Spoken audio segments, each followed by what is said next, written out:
রাসূলুল্লাহ সাল্লাল্লাহু আলাইহি ওয়াসাল্লাম বলেছেন, প্রতিটি মানুষই গুনাহ করে থাকে, তবে তাদের মধ্যে সেই উত্তম যে তওবা করে। দোয়া এবং তওবাকে বলা হয়েছে ইবাদতের মূলমগজ, কারণ এ দুয়ের মাধ্যমে রবের সামনে বান্দার দাসত্ব পূর্ণরূপে প্রকাশ পায়।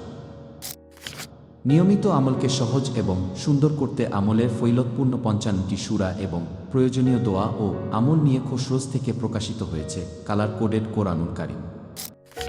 ৫টি ভিন্ন ভিন্ন আকর্ষণীয় কালারফুল কভারে মোড়ানো কোরআনটি সকলে যেন পড়তে ও বুঝতে পারে তার জন্য সহজসাবলীলভাবে বাংলা উচ্চারণ ও অনুবাদসহ বড় বড় অক্ষরে ছাপা। রঙিন হরফে তাজবিদের নিয়মাবলী সুন্দরভাবে কালার কোড চিহ্নিত করা, সাথে আছে প্রয়োজনীয় দৈনন্দিন আমল ও দোয়াসমূহ।